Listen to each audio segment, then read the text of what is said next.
Salut et bienvenue sur KWT, King Wolf Trading, la chaîne qui partage avec toi des systèmes de trading et des approches en trading. Alors aujourd'hui dans cette deuxième vidéo on va voir une méthode de scalping.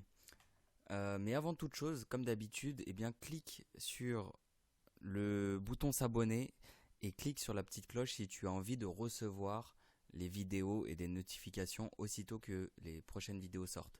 Donc comme je disais dans cette vidéo, on va traiter du scalping. Cette stratégie s'appelle Scalp with EMA Predictive. Et donc on va agir que sur du M1. D'accord? Donc cette stratégie c'est que sur du M1. On va travailler exclusivement à l'ouverture du marché de Londres et à l'ouverture du marché de New York. Donc à 8 heures pour Londres et à 14 heures pour New York.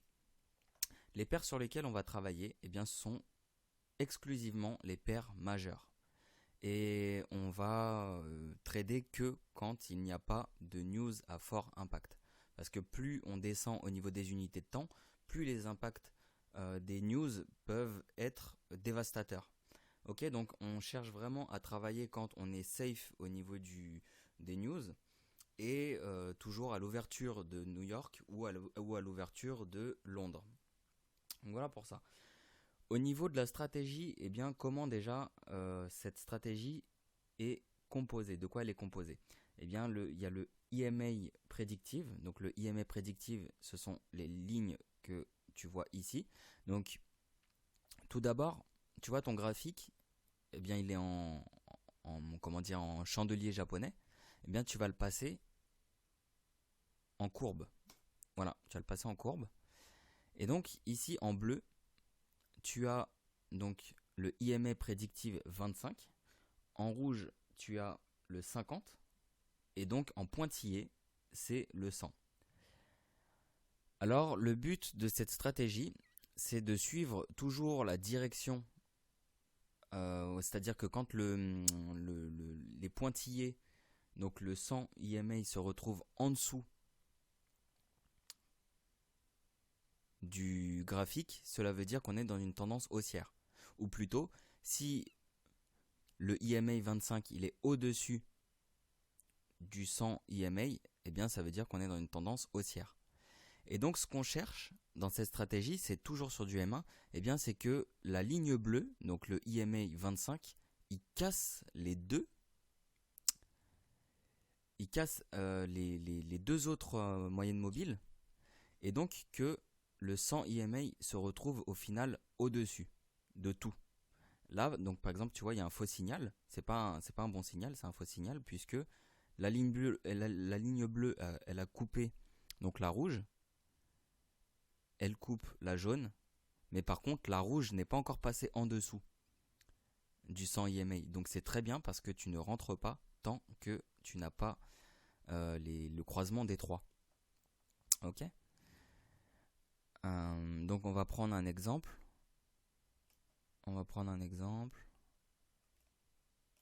Alors. Donc ici, tu vois, donc ça monte, ça monte, ça monte. Là, on a donc un croisement de la moyenne mobile bleue qui croise la rouge. Elle passe sous la jaune. Et la rouge, ça y est, elle aussi, elle passe sous la jaune. Donc la jaune se retrouve au-dessus de toutes. Et à partir du moment où le marché, donc les deux autres moyennes mobiles, rouge et bleu, se trouvent en dessous de la moyenne mobile jaune, et que le marché, lui, donc qui est matérialisé par la courbe verte qui est là, et que le marché se retrouve en dessous de ces trois autres-là, là, tu peux directement rentrer. Et combien tu vas targeter? Avec cette stratégie, en 1 minute, tu vas targeter 5 points. Tu cherches 5 pips. N'en cherche pas plus ni moins. 5 pips, c'est exactement ce qu'il te faut sur du M1 pour avoir suffisamment de pips tout en prenant un minimum de risque puisque, comme tu le sais, plus tu descends au niveau des unités de temps, plus le fait de vouloir chercher beaucoup de pips est dangereux puisque le marché a beaucoup de bruit, il a beaucoup de zigzags qui peuvent aller complètement taper ton stop loss. Donc 5 points, c'est très bien. Comme ça, aussitôt que le marché il tape tes 5 points, tu es sorti et tu as gagné ton trade. Donc ça, c'est pour le take profit, donc 5 points. Et pour le stop loss, ça va être 9 points. Alors tu peux te poser la question, pourquoi le stop loss est plus conséquent que le take profit? Eh bien tout simplement, encore une fois, parce qu'on est sur du M1. Et sur du M1, il ne faut pas s'attendre à avoir des ratios de 2 pour 1, forcément de 1 pour 1. Parfois, oui, c'est du ratio, on va dire, qui est supérieur au niveau du stop loss et inférieur au niveau du take profit. Mais c'est dans la redondance et dans la répétition, la consistance des gains cumulés que tu vas t'y retrouver, puisque justement tu fais plusieurs gains de 5 pips cumulés, d'accord? Donc là vraiment le but du scalping, c'est d'axer sur le taux de réussite plus que sur les ratios. Et quand on monte dans les unités de temps, bah bien souvent c'est l'inverse. On axe plus sur le ratio, donc on va chercher un ratio de 2 pour 1, de 3 pour 1, donc on sait qu'on ne perd, quand on gagne 2 fois ce qu'on perd. Donc là, pour cette stratégie, c'est take profit 5 points, 5 pips, et stop loss 9 pips. Voilà. Donc là, on a vu donc un scénario de trade baissier, donc un sell. Donc là, on va voir, on va trouver, et encore une fois, c'est toujours sur des paires majeures. Hein. Donc voilà, c'est AUD-USD par exemple. Donc ça charge un petit peu, voilà. Alors là, tu vois, par exemple, l'AUD-USD, il nous a fait une super belle opportunité, puisque on a donc ici le prédictif bleu, donc le IMA bleu qui a croisé la rouge. Il passe de haut en bas, donc il croise du haut vers le bas.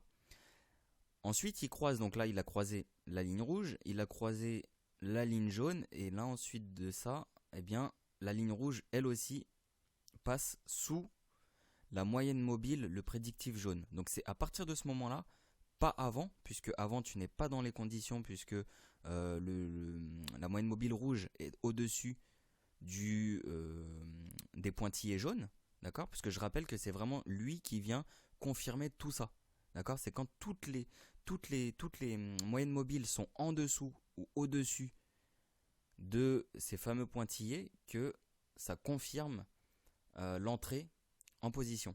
Donc là, l'entrée se ferait ici, donc parfaitement là. Donc tu vois la courbe verte. On rentre pour 6 pips, pour 5 pips, pardon, comme je disais. Hop, on a nos 5 pips. Comme tu peux constater, ben, ça a descendu et hop, on a déjà les 5 pips. Et c'est pas revenu chercher un stop loss. Ok? Et là pour la hausse, donc on a la moyenne mobile bleue qui croise la rouge de bas en haut. Ça croise la moyenne mobile jaune, donc la 100 moyenne mobile. Et là, on a la moyenne mobile rouge qui vient elle aussi croiser la moyenne mobile jaune. Et c'est quand ces deux moyennes mobiles rouge et bleu se retrouvent au-dessus de la jaune, et ben à partir de ce moment-là, donc à ce croisement-là, à la fin de ce croisement-là de la rouge qui confirme et la bleue et la rouge qui vont à la hausse, et en croisant la jaune, et bien on rentre ici. Ça donnerait ici. Donc là, on a un petit drawdown de même pas un point, un pips. Ok, et je rappelle que le stop loss, quant à lui, est de 9 pips, hein, donc il serait situé carrément ici. Comme tu peux le voir, on n'y est pas du tout, d'accord? Donc on n'a vraiment pas du tout touché le stop loss. Bien au contraire, on a un léger drawdown de 1 point, 1 pips. Et ensuite, on va tranquillement chercher nos 5 pips. Nos 5 pips qui se trouvent ici. Donc je récapitule. Cette stratégie, c'est exclusivement sur du M1. Les paires sur lesquelles tu dois l'utiliser, ce sont les paires majeures. Bien entendu, tu n'utilises pas les chandeliers japonais, mais tu utiliseras les courbes. D'accord. Les heures de trading, eh bien c'est à l'ouverture, dans les heures d'ouverture du marché de Londres et dans les heures d'ouverture du marché de New York. Et au niveau du take profit, donc c'est 5 pips de take profit. Et au niveau du stop loss, c'est 9 pips de stop loss. Donc voilà, j'espère que tu as apprécié cette petite vidéo de scalping. Concernant les ressources, tu peux les trouver en tapant donc le nom de cette vidéo, à savoir Scalp with EMA Predictive. Donc tu tapes ça dans le Telegram. Je rappelle que le Telegram il se retrouve dans la description, donc sous la vidéo là, la vidéo YouTube, donc dans la description. Tu cliques sur le lien. Une fois que tu es dans le Telegram, tu tapes donc dans la zone de recherche, tu tapes Scalp with EMA Predictive et tu tomberas sur les ressources téléchargeables de cette même vidéo. D'accord ? Donc voilà, j'espère que tu as apprécié tout ça. Je te dis à très bientôt pour la prochaine vidéo. Et encore une fois, j'appuie bien dessus. Si tu ne l'as pas fait, clique sur la petite cloche. Comme ça, tu pourras recevoir toutes mes notifications aussitôt qu'il y a une vidéo qui sera sortie. Parce que je te préviens, il y en aura énormément et il y a beaucoup de valeur à découvrir. Donc voilà, vraiment, abonne-toi, clique sur la petite cloche et je te dis à très bientôt.